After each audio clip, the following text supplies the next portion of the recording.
Hi, peeps. You're listening to She's My Cherry Pie, the baking podcast from the Cherry Bombe Podcast Network. I'm your host, Jessie Sheehan. I'm a baker, recipe developer, and the author of 4 baking books. Each Saturday, I'm hanging out with the sweetest bakers around and taking a deep dive into their signature bakes. This week, we're revisiting another one of our favorite episodes from the She's My Cherry Pie catalog. It's my interview with self-taught pastry chef Natasha Pickowicz. Many of you know Natasha from the bake sales that she organized in New York City to benefit Planned Parenthood. She has a knack for using unique flavors like tequila and passion fruit in her bakes. In this episode, we go over Natasha's longtime love for making cakes and building community. We also discuss her cookbook, More Than Cake, her secrets for making the best layer cakes, why she loves textured fillings, and more. If you'd like to follow along, you can find today's recipe at cherrybombe.com. Today's episode is presented by King Arthur Baking Company. Okay, peeps, you know I'm all about easy peasy baking, right? That's why I'm absolutely loving King Arthur's brand new bread mix kits. If you're looking to whip up delicious, fresh bread in just 1 hour, King Arthur Baking's new line of bread mix kits has you covered. You can have focaccia, flatbread, pull-apart garlic bread, or pretzel bites on the table without any fuss in no time. Because everything you need, including the yeast, is right in the box. These mixes will definitely have a place in my pantry this season and beyond. Visit kingarthurbaking.com to save 10% on these mixes with code BREAD. I have big news for you. My new cookbook, Salty, Cheesy, Herby, Crispy, Snackable Bakes, is now available. This is my first savory baking book, and I'm so excited to share it with all of you. It features 100 easy-peasy baking recipes for breakfast, lunch, dinner, and, of course, snacking. From sage butter scones to smash burger hand pies and tomato za'atar galette. You'll also find 6 of my essential savory baking hacks, including how to make my magic melted butter pie dough and the quickest and easiest caramelized onions. My cookbook tour is underway, and tickets are on sale right now at cherrybombe.com. Thanks to everyone who joined me in New York. I'll be in San Francisco on Tuesday, October 8th, Chicago on Tuesday, October 15th, and Boston on Wednesday, October 23rd. I can't wait to see you. Thank you to Kerrygold and King Arthur Baking Company for supporting my tour. You can click the link in the show notes of this episode to order the book, or pick up a copy at your favorite local bookstore. I hope you love salty, cheesy, herby, crispy, snackable bakes as much as I loved writing it. Let's chat with today's guest. Natasha, so happy to have you here on She's My Cherry Pie and to talk layer cakes, your incredible cookbook, and more with you. Oh my gosh, I'm so happy to be here. Thank you for having me, Jessie. Yay! So I think it's fair to say that you are nothing if not a baker with a sense of mission. And you have written in your gorgeous book, which we will get to shortly, I promise, that guiding your baking is a chance to explore its relationship with social justice, which I just thought was so eloquently and cleanly put. And I wondered if you'd unpack it for us.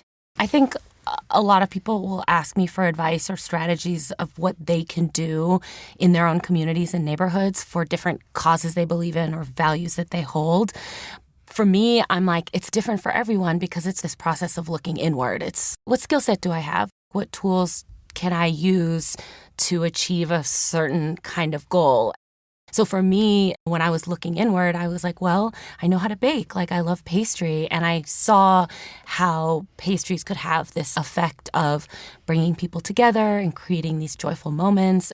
I have background in producing events and community organizing, whether it's organizing a music concert or programming a talk. And so it felt really natural for me and my social nature to want to create really dynamic, fun kind of party moment to capture the joy that we feel and what it means to support your community. What I'm trying to do in my book is, yes, it's a set of recipes that I believe in and think are great, but to take it almost one step beyond that, it's how can we use these recipes in these kinds of scenarios for these kinds of missions? What are the strategies that we can sort of unravel around these kinds of recipes? I wanted to talk a little bit about your approach to baking. I read in your book that you don't approach baking like a trained pastry chef does. And I, of course, love that, being not a trained pastry chef myself. Tell me about that. Yeah, I mean, well, first of all, I didn't go to culinary school. And I think that was a question that I would get a lot from young people who are kind of interested in a pastry career and were weighing their options around culinary school. And I would always sort of be like, I didn't go to culinary school. I really believe in cultivating mentorships with people that you admire and self-learning and being curious and learning at work. That was the journey that worked for me, or that ended up being my journey. But that was almost more because financially I couldn't even afford to go to culinary school. And so there's already like that barrier was in place. But I think because of that, I always approached developing desserts, writing menus for restaurants without the conception or idea of what a dessert should have or should look like. And I think when you go to some fine dining restaurants, it's like perfect cannelle, a gel, a powder, something this. Like it has to have all these different things for it to be like complete. And I was sort of less concerned or into that idea and more focused on smaller expressions of how I thought things could be delicious. And so I think that what I first saw as maybe a roadblock to becoming good at something, like becoming a chef, I think actually being on the outside of that actually helped me develop my own voice, what have become signature flourishes for me today. I literally had to just figure it all out on my own through insane trial and error and so much failure and so many mistakes. In that process, like the recipe, the dish, the menu becomes stronger and better for it. That was really what I was trying to accomplish through my recipe writing. You wrote in the book again that early on, professionally, you felt like a bit of an outsider or inferior to your professionally trained colleagues. And I was hoping you could talk about this, first of all, to make the rest of us feel better who have inferiority complexes, particularly since you are a 3 times James Beard Award finalist. So the idea of you having that kind of complex or inferiority, I think makes the rest of us, or definitely makes me, feel better about my own. So can you tell us about that? I love to talk about all of my insecurities forever. I mean, I think a lot of that comes internally through my own psyche, like the own things I struggle with personally that I project into situations in my world, like anybody, honestly. I think also a lot of that is that the restaurant industry, in my experience, has systemically built into the way that it exists for people like me to feel like that, because other people can profit off of the fact that I feel insecure or grateful to be paid $11 an hour or to be paid $45,000 a year to be working 70 hours a week or whatever. I think that was something that I really struggled with, was untangling. Am I worthless? Do I deserve to be here? Or is that just the way that the sort of system and the institutions are erected around me to make me feel this way? Coming out of that and not working in restaurants anymore and being like, wow, I have to trust my own instincts and palate is very terrifying at first, because I think if you work within an institution, yes, you may have imposter syndrome, but it's almost like you can rely on the institution by association. When the institution wins, it's like you're a part of that winning feeling. And so breaking out of that is a very complicated thing, because I was like, well, how do I win on my own? How do I succeed on my own? Like, how do I know if anything I'm doing is good if there's not some man in charge that's telling me that I did a good job? And that was a really hard thing for me to untangle and make peace with and move on. And I think still struggle with, especially now that I have this book coming out. I'm like looking for that validation. Like, I'm hoping that people respond to it. So I'm dying to get into your book. But before I do, I think a lot of people know about them, but can you tell us a little bit about your Planned Parenthood bake sales and just your work in bake sales in general? Yeah, I mean, I have been producing bake sales since 2017.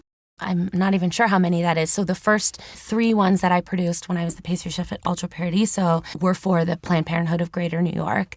And then obviously with the pandemic and everything, the production around these sort of like large kind of crowded events was obviously put on pause.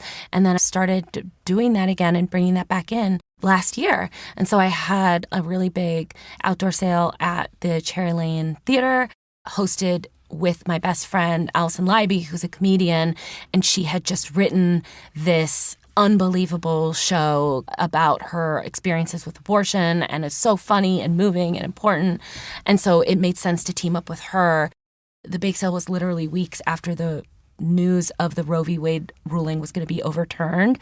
And so it just felt so imperative that we were like creating a moment for people to come together right away, because I think a lot of people were feeling super scared and freaked out. And a lot of people were also looking towards New York for being like, okay, this is a state that provides abortion services. So what do I need to know about what's going on here? And so we partnered up with the Bridget Alliance, who actually work in tandem with nonprofits like Planned Parenthood to get people in states where they can't get those services to places where they can, like a Planned Parenthood in New York City. Let's take a quick break and we'll be right back. This episode is presented by Kerrygold, makers of the most beloved butter around. I've hosted more than 75 episodes of this podcast, so I've become an expert on what the best bakers in this country love when it comes to ingredients. And it's fair to say that Kerrygold butter is at the top of their lists. And mine too. After all this time as a professional baker and recipe developer, I've gotten pretty picky about the ingredients I keep in my pantry and my fridge. So it should come as no surprise that Kerrygold is a must for lots of my bakes. I use it when making the cheddar Old Bay butter swim biscuits from my new book. Yes, the biscuit dough literally swims in a pool of butter as it bakes. And in my, dare I say, genius melted butter pie dough, I also use it in my epic snickerdoodles and in the marshmallow frosting for my devil's food cake. I think I might need to get in the kitchen after this recording session. Why is Kerrygold butter so special? It's made with milk from Irish grass-fed cows and has a rich flavor and creamy texture thanks to its naturally higher butterfat percentage. This also gives Kerrygold butter that beautiful natural golden yellow color we all know and love. If you haven't baked with Kerrygold butter yet, now is the perfect time to try and taste the difference for yourself. Head to KerrygoldUSA.com to learn more. And DM me your bakes. I'd love to see what you're up to. Big news from Cherry Bombe. The fall issue of their print magazine is all about the creative class, highlighting innovative and imaginative folks in and around the food world, including fashion designers, artists, photographers, and of course, lots of pastry chefs. There's even a recipe from my new cookbook inside. You can subscribe to Cherry Bombe and get 4 issues delivered straight to your door, plus free shipping. Head to cherrybombe.com for more. Okay, finally, we can talk about More Than Cake, which is the title of your dessert Bible.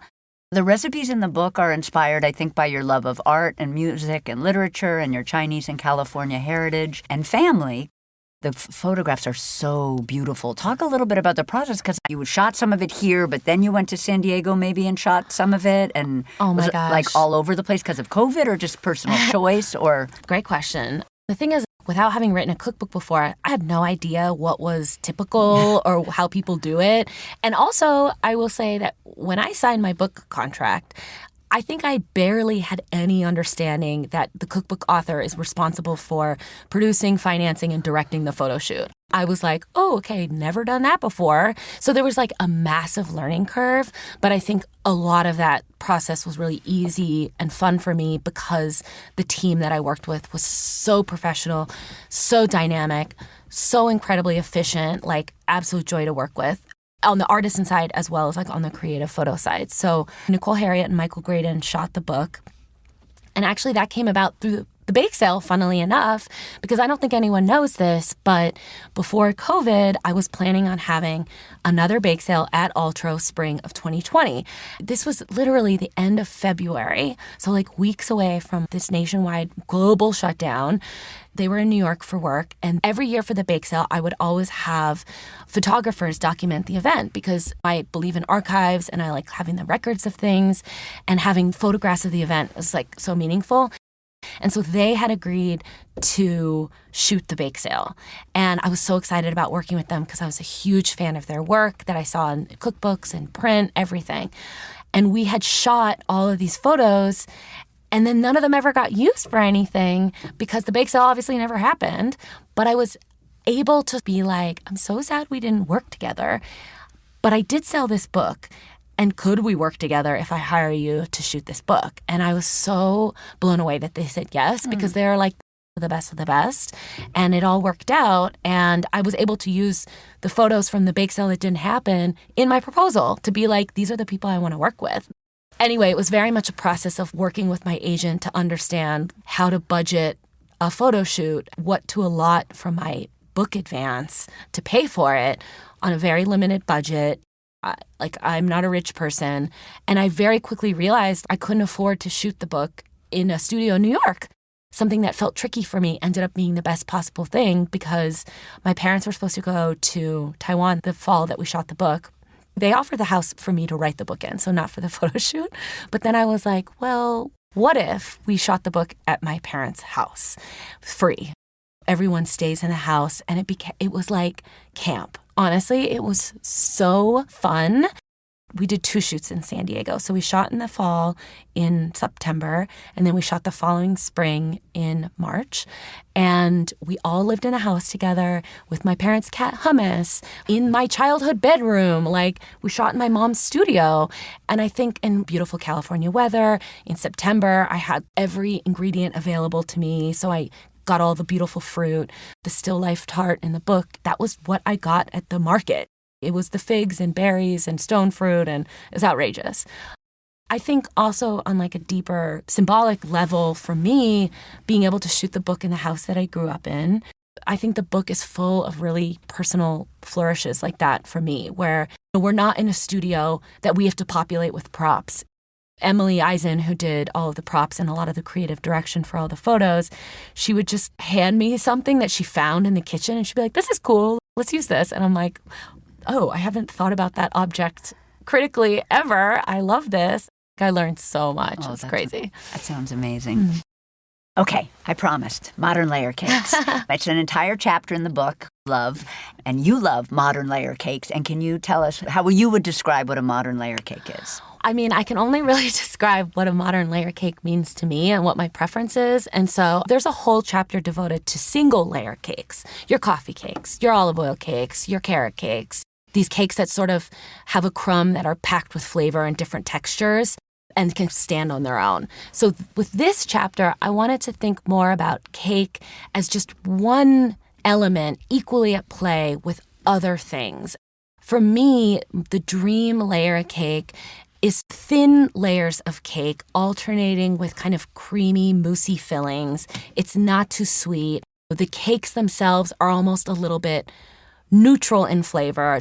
There's no butter cakes in any of my layer cake recipes because I personally like the super absorbent sponge cakes you see in like Korean layer cakes or like Chinese bakeries where maybe they're not leavened with anything except like eggs. So they have like more of an eggier flavor, but they're very absorbent and can take flavorful soaks. So instead of maybe an American style layer cake would be like a 2-inch thick round of cake that has butter in it, that's not soaked, that maybe is separated by frosting. Those are delicious, but that's not the kind of cake that I'm making here.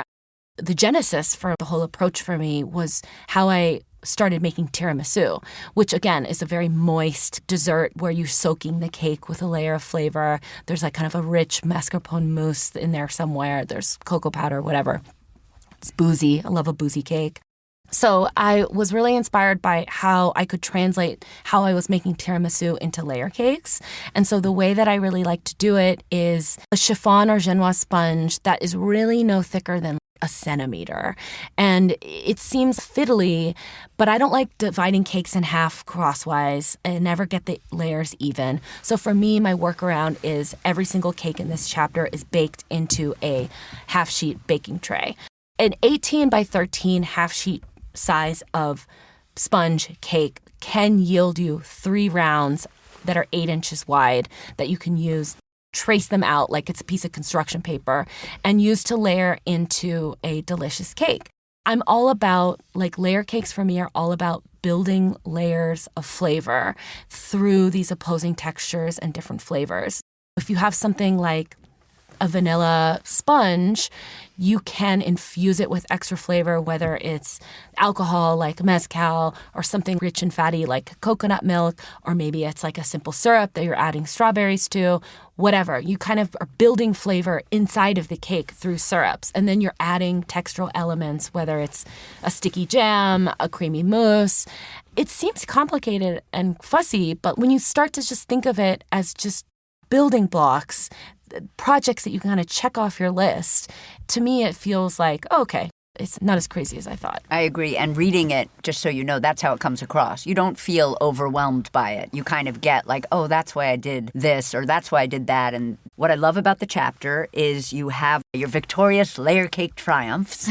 So 5 kind of recipes with all of the components there. But then you also have lists of all of your components. So I thought we'd go through them just so people understand what the components are. And then we're going to talk specifically about the passion fruit, coconut, and tequila layer cake. So the layers, I love this. They need to be real thin, as you just mentioned. They're either oil-based, I think, or like in the case of the vanilla sponge, in the cake we're going to talk about, no fat at all except egg yolks. Yep. And I love this, which I think some of us do anyway sometimes, but your cakes in this book, you put a soak on these layers. And we're going to talk a lot about the tequila and coconut one. But can you talk a little bit about the maple vanilla one? Oh, yeah. I mean, so for me, it's like I'm always trying to control the sweetness level of everything. The cake already has sugar in it, so I'm not really trying to add more sugar, but what I want to add is more interesting flavors or richness. So something like the maple milk soak, I'm actually boiling the maple to reduce the water content a bit and then stirring in milk to make this like really nutty, caramelly, delicious soak that will infuse the cake with that flavor. But it's not overly sweet. I'm constantly looking for ingredients that I feel like will help me build flavor without taking it over the top. Well, I love you describe it as almost like your soaks for your cakes are like vinaigrettes for your salad, yeah, which I loved. And then we have our cake, we have our soak, and then we have the filling, which you say you like it to be something creamy and fruity, which I loved, not too sweet, custard or a curd or a mousse. Tell us about the mascarpone. I'm mentioning ones that we won't talk about when we talk about our tequila cake.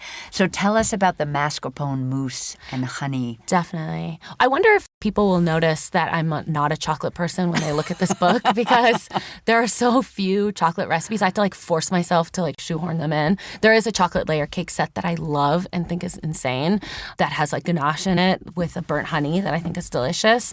But the mascarpone mousse is my favorite all-purpose cake filling. It goes with absolutely everything. You could also pipe it into choux puffs. I mean, it can be used for absolutely everything. But again, it's not too sweet. And this is really my method that's lifted from how I made tiramisu, which is you make a sabayon with egg yolks and sugar, and you're kind of whipping that until it's frothy and light. And then you're paddling in a bit of mascarpone to give richness and some tang, and then folding in some whipped cream. So can you just make whipped cream with heavy cream and the mascarpone? Yes. But I love that extra silky richness that you get with a bit of extra egg yolk in there, too. I love that.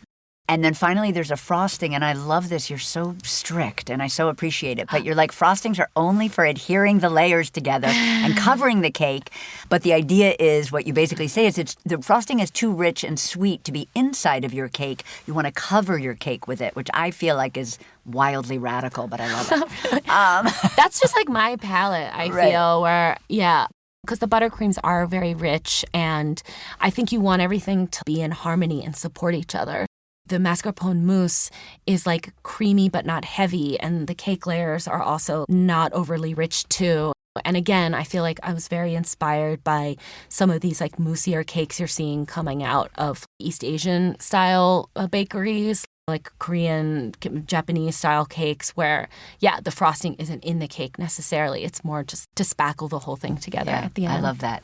And then finally, I loved that time is also an important element in cake making. It's not just frostings and soaks and fillings. You have a great way of assembling these layer cakes in the refrigerator using a cake pan, a springform pan, a saucepan. Can you describe that and describe why time is such an important element? Oh my gosh. I mean, it's so important. And that's why I try to make a little plan for myself when I go into a project of making sure I have space in my fridge to put this thing away overnight or whatever it is. I did this like gig for Grazia and I had to make a cake and the buttercream and ice them in the same day. That was like how much time I had. And the buttercream, it was like really warm in the kitchen. And it's just one of those things where if you don't give yourself enough time to do certain things, it will never come together. If the buttercream is too warm, it's not going to set and whip up in the right way that you want it. So you need to give yourself a little time to pop it into the fridge so that the butter can firm up a bit before you like whip it up again. Especially for something like a cake, because you have so many elements coming together and co-mingling, the cake is going to be better after a few days. The cake is going to be great on day 2. It's going to be incredible on day 3. That's when the cake really starts to become one, and it's every bite. It feels more cohesive. And so you want to give yourself that time to make it. And with my technique of building cakes, which is instead of building cake layers vertically from a flat surface, so maybe something's wobbling, that's where you see the cake teetering over because there's nothing there to support it. It's not iced yet. It's like completely naked. So my workaround is build your cake into something like you're making a lasagna. Use the pan as a support to help you. It's like, why fight gravity when you have these creamy, thin layers? Set yourself up for success. Give yourself a structure that will literally contain the thing you're making. And so my trick is always lining a cake pan or a bowl or whatever with plastic wrap or parchment or whatever you want to use, and then building your cake directly into that. It can't fall over. And then you can like throw it into your fridge, stack stuff on top of it. It takes up less space that way too. And then when you're ready to ice and you invert it, it's always still thrilling to me to peel back that plastic and see the perfect layers. It's like, I didn't do that. It was the bowl like determined how neat it was going to look later. I love that also just for what you were saying about the refrigerator. Like then you're putting something in and then somebody knocks it and you're... Yeah. I can't put a cake stand in my fridge. Yeah, There's room for that. No. So passion fruit, coconut, and tequila layer cake. We're going to just talk about the ingredients and then how we assemble them. In this particular layer cake, it's this vanilla sponge that reminds you a little bit of Chinese bakery cakes, and it's really absorbent like a sponge. I loved this, so we're going to bake it in a half-sheet pan, as we discussed, this 18 by 13, basically what a regular cookie sheet is what we're calling a half-sheet pan. And I love this that you don't grease the sheet pan because you'll have a taller sponge if you don't, which I'm imagining is almost like angel food cake, the way you don't grease your tube pan, and that's what makes, because the cake like grabs on exactly the same reason, except there's just yolks in it. Right. Yeah, exactly. Right. I love that. And no parchment paper? I do use parchment paper just because it's easier to turn out later. Yep. And also I want to say, have I made this cake and also sprayed it with nonstick spray before baking it? And did it still come out great? Yes. Okay. That's the kind of thing that I hope people take away is here's my like preferred way of working, but also it's also fine if you do it a different way.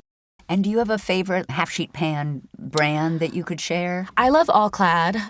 I honestly just have a bunch of sheet trays. I keep them in my oven. Like, I don't know where to keep them. It's, like, terrible. But, yeah, so I just use that, line it with parchment, no spray.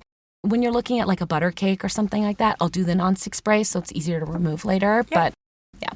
So the recipe calls for eggs, obviously, and I love this note. You don't want us to warm the eggs because that's going to make our cake more voluminous. Can you explain that? I wish I could explain the science of it to you more, but I will say that when I was recipe testing and also just developing the recipes like organically in kitchens over the years, trying it every which way, I think that was one piece of advice that I picked up from an old pastry chef because I was like, the eggs aren't tempered.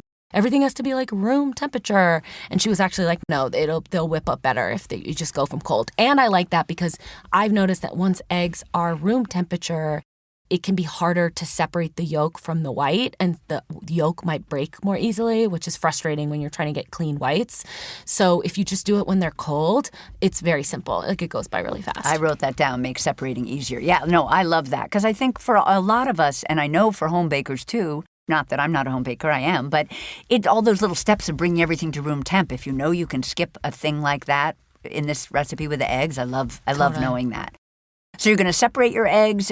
Oh, and I love how you separate your eggs because I do that too. Can you tell people how you separate them? Oh my gosh. Well, so when I sent my manuscript into my editor and a few passes later, I got all these notes back from the copy editor, which was like, super intense experience to get literally thousands of comments about my work from somebody that I haven't met yet. But obviously, incredible, necessary, essential. But I remember like one of the first comments she made was like, just flagging this. Are you sure you want people to separate the eggs by hand? That was sort of like a hill I wanted to die on. We would make like French toast batter before brunch service in restaurants. You see cooks cracking 100 eggs into a giant bowl and then pulling out all the yolks all at once to make the like whites for the batter or whatever. They're not doing it one by one. They're doing it all at once. And so if I see anybody working any other way, I'm like, stop what you're doing. You need to work a different way. So the way I do it, wash your hands, wear gloves, whatever you need to do. Crack all the eggs into a bowl while they're cold and then just pluck out the yolks with your hand. I don't want people to feel gross about handling ingredients. These are expensive, delicious things that we should be like engaging all of our senses with.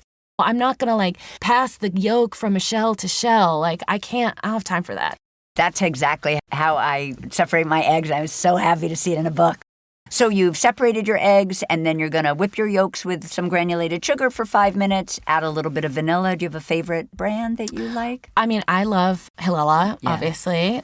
I mean, their mission, the flavor, everything. Yep, perfect. You're going to transfer that to a bowl, clean the bowl, then you'll do your whites and some sugar and a little bit more vanilla. Is there a reason you separate the vanilla to flavor the yolks and the whites?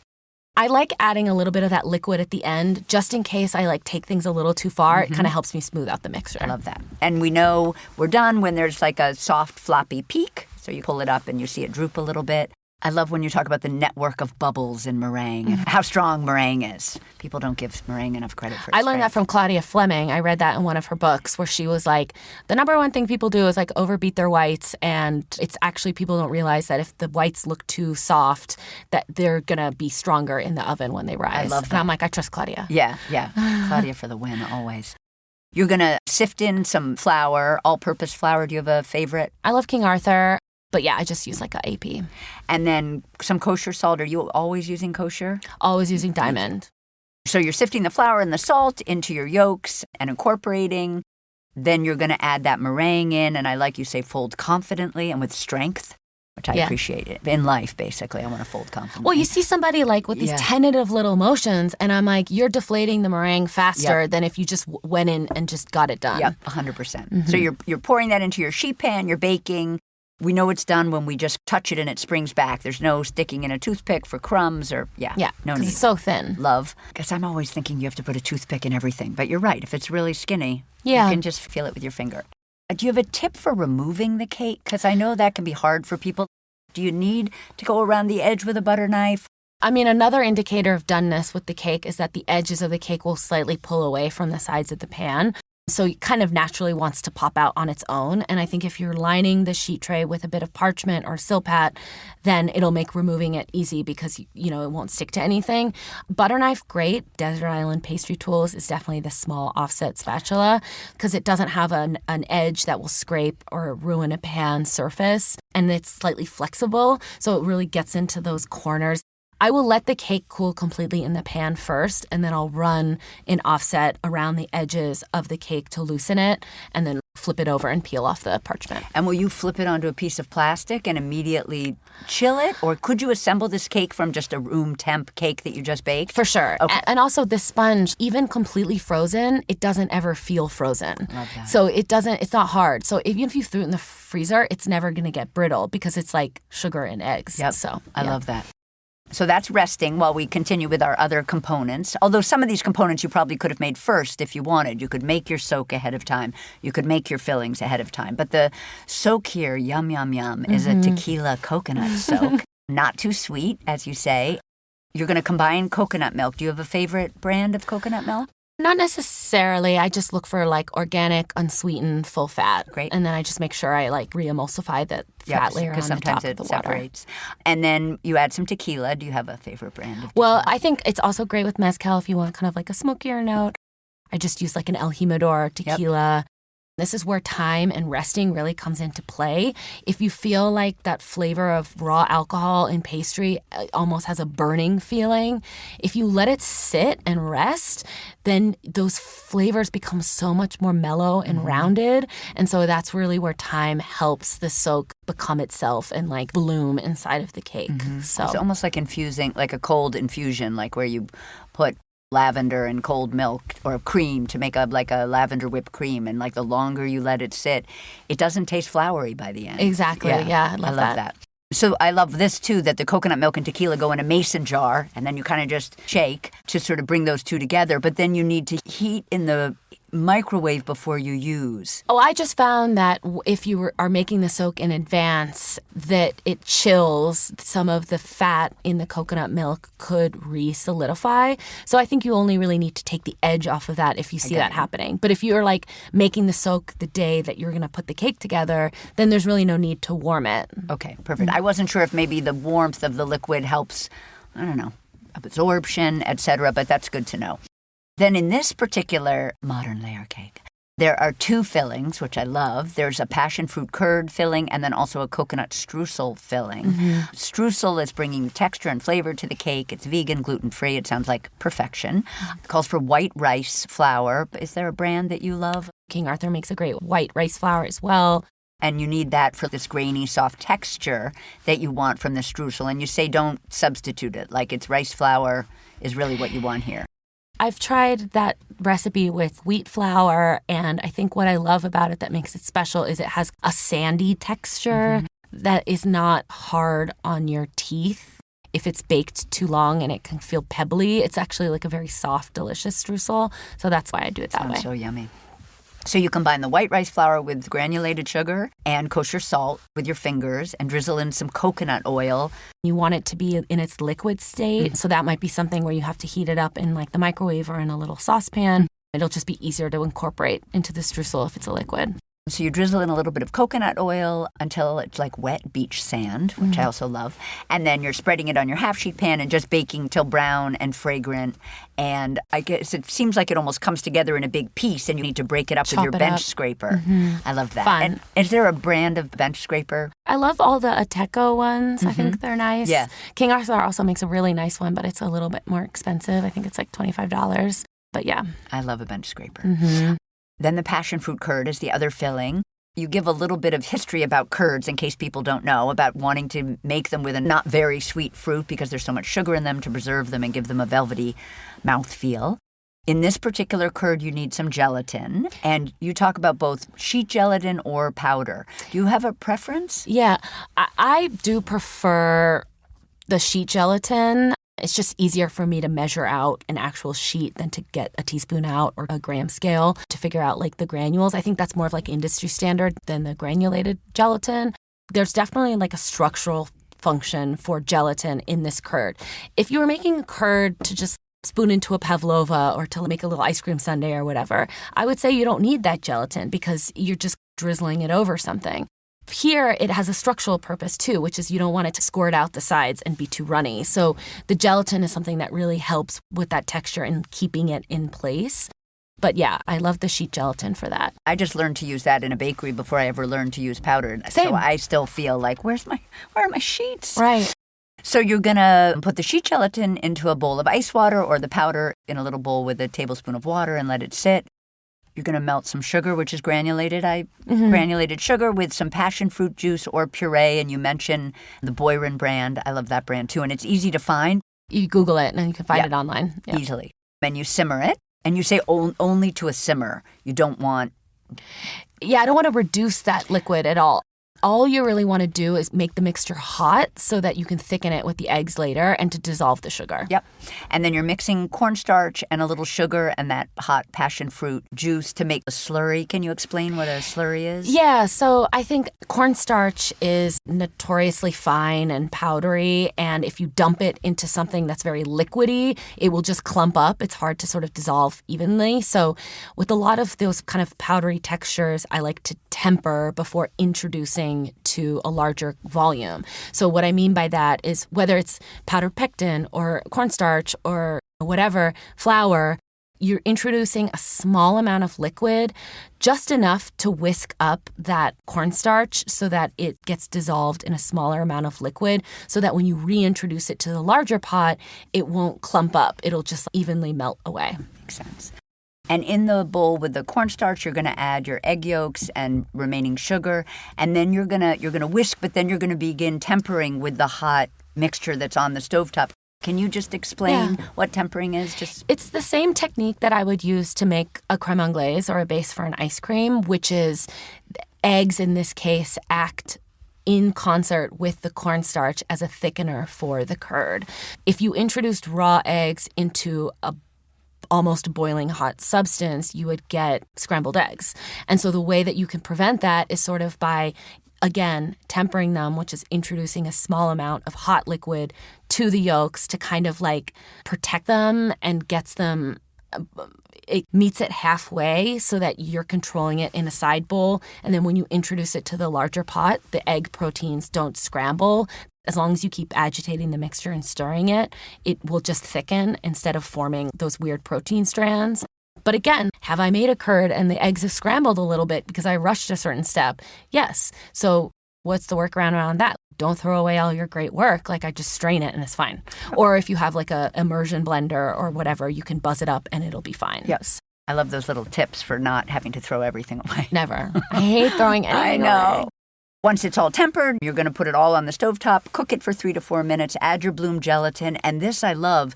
A lot of curds call for butter, but this one calls for olive oil, which I just thought was like the most delicious and easy and nice, flavorful way to add fat to this. Yeah, it definitely makes a very different tasting curd, obviously, but I love it's a different kind of body, it's a different kind of shine, and obviously the flavor is different too. And I was just thinking that with this particular kind of layer cake, those kind of like grassier notes fits really well with the richness of the coconut and the booziness of the tequila. Love that. And then you're going to let that chill. We had 2 filling components. Now the frosting. It's a vanilla bean Swiss buttercream, which you love for this cake because it's so easy to customize, which you're going to do here with a little bit of that curd, and not too sweet, which is like a refrain. I think that's the next book. It's called Not Too Sweet by Natasha. But tons of butter. Yeah, exactly. And maybe olive oil. For vanilla Swiss buttercream, you're going to cook your eggs and sugar on the stovetop till 115 degrees, which is like if you didn't want to use your thermometer, could you do that by just waiting till it was warm on your fingers? Totally. I think what that does, the Swiss buttercream method, what you're doing is you're creating a meringue base to introduce butter into to make the buttercream by dissolving the sugar over low heat indirectly in like a bain-marie situation. I often don't use a thermometer. Yeah. I just wanted to give a number so that people want that number. But I'm just sticking my pinky in. If it feels hot and there's no grains of sugar like attached to my finger, then I'm like, I'm good to go. Yep. Yeah. I love those tricks because there are things that people can make without a thermometer. Sometimes I think thermometers scare people more than them just being able to say, oh, that feels warm. Or when you make caramel, oh, that color is what I want.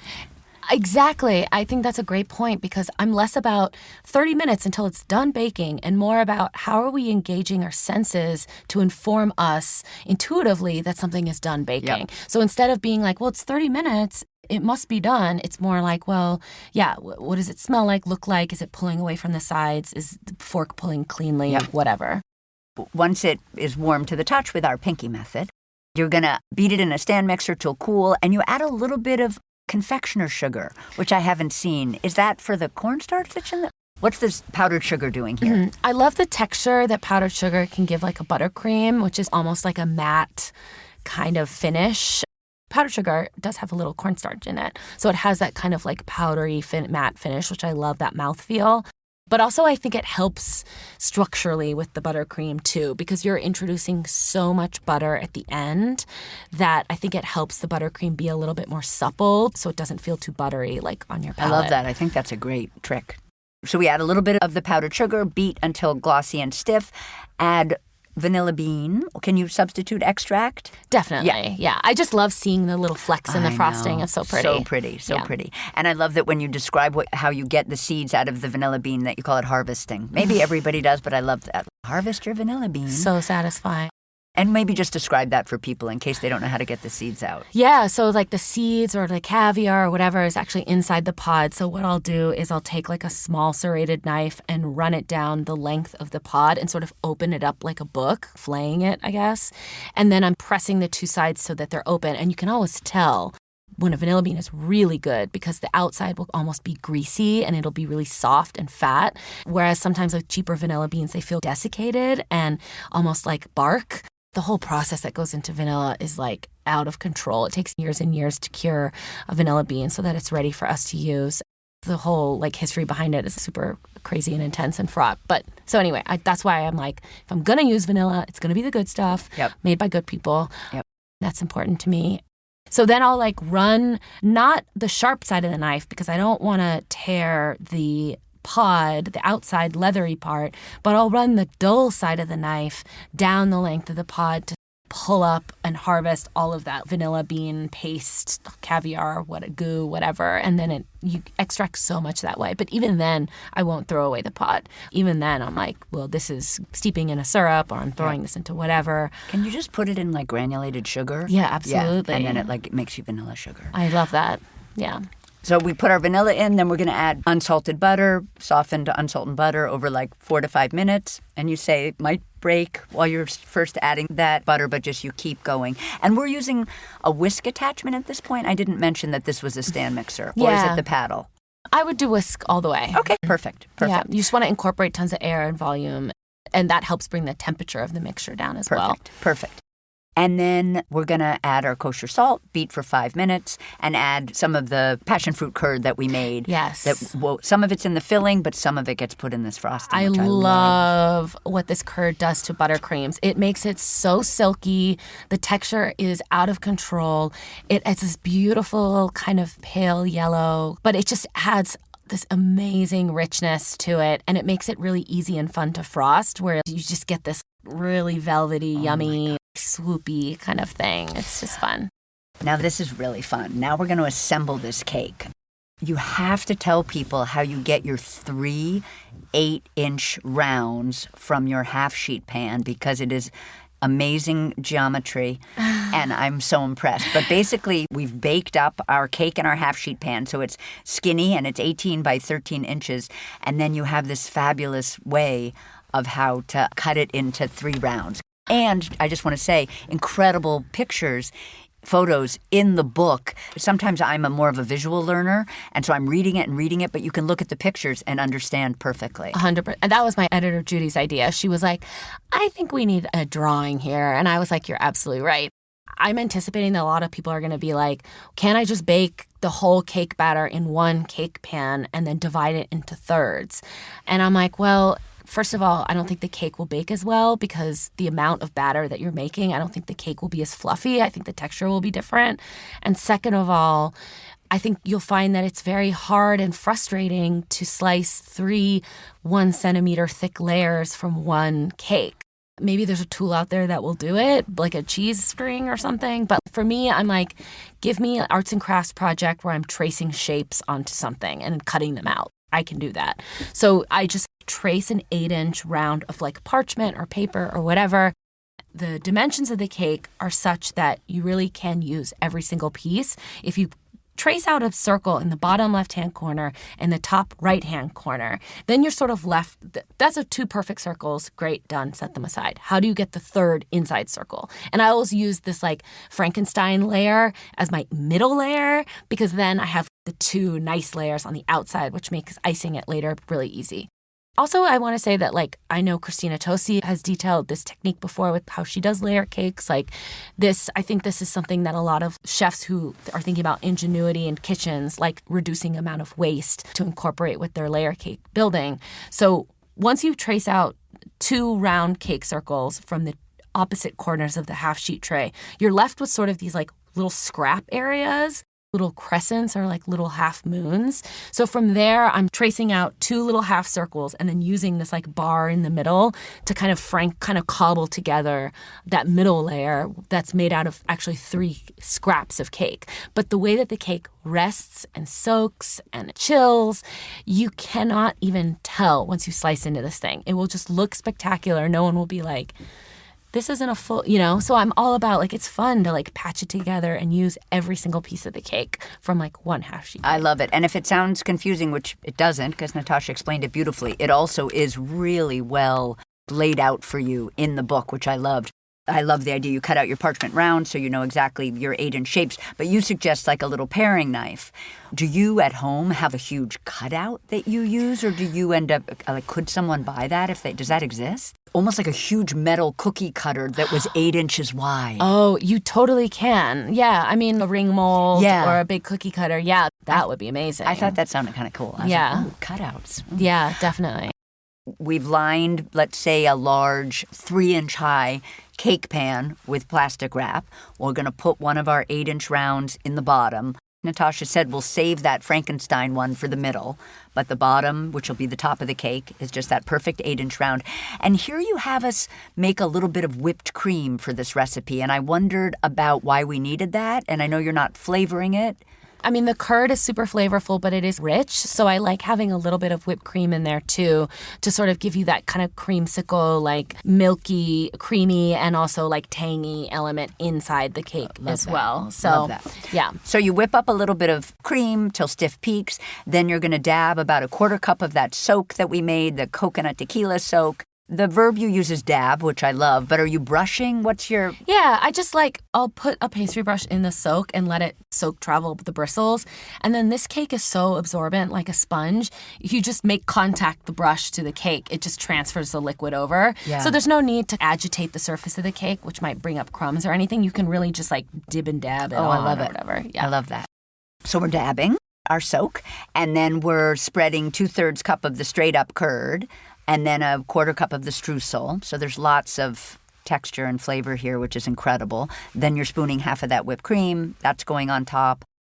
I love this. You have a technique for applying the whipped cream so it doesn't agitate the streusel, which is, again, like spoonfuls? Yeah, so I'll scatter spoonfuls across the surface. So instead of smearing one amount all the way to the sides of the edges of the cake, I'm sort of dispersing it evenly, and then I'm just pressing down so that the layers don't mix and it's discrete layers. But again, like, if they mix and swirl together a little bit, then that's great. I just do that because I love seeing that neat look when you cut it, and you can see the whip, the streusel, the curd, the cake layer. Yeah. Then you add your kind of Frankenstein layer. Because of how you're setting up the cake, you have lots of room to push those pieces around, get them to look as round and perfect as possible.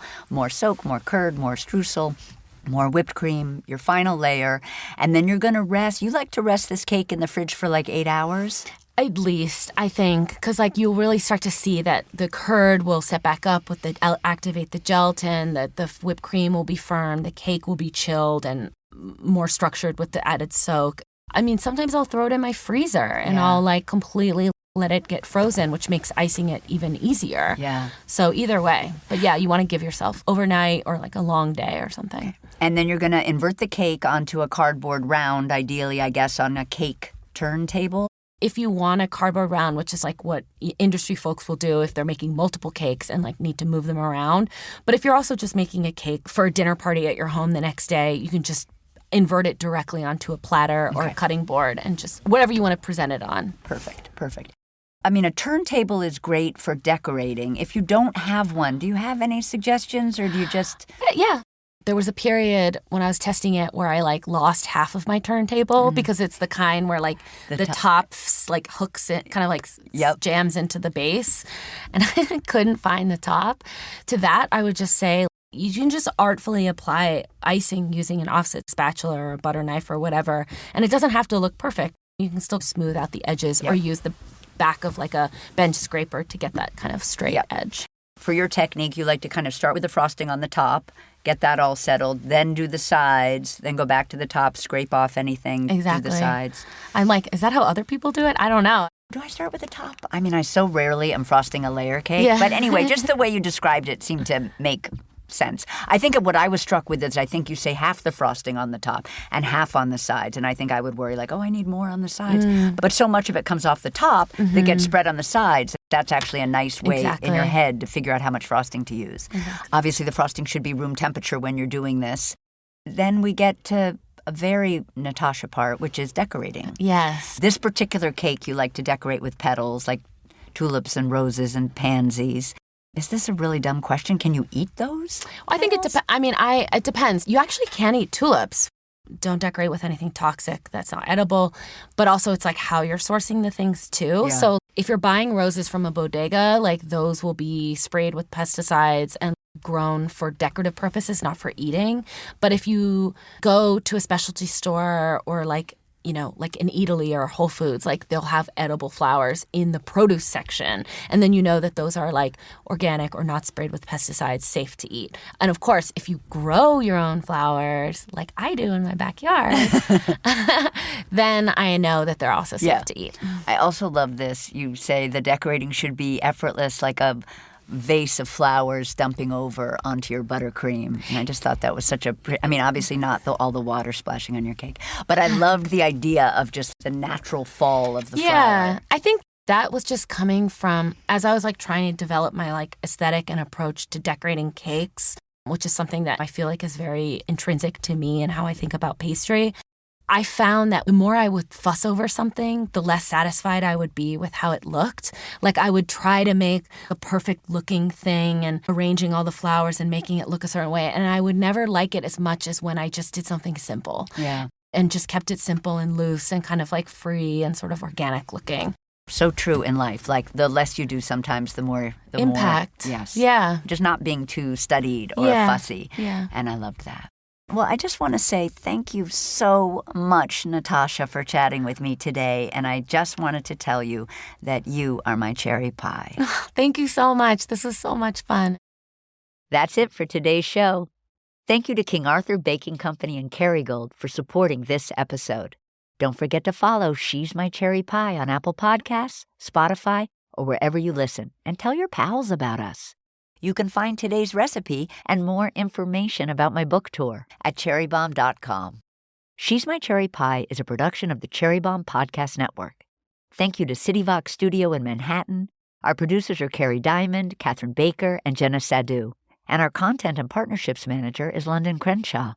Thank you so much for listening to She's My Cherry Pie, and happy baking.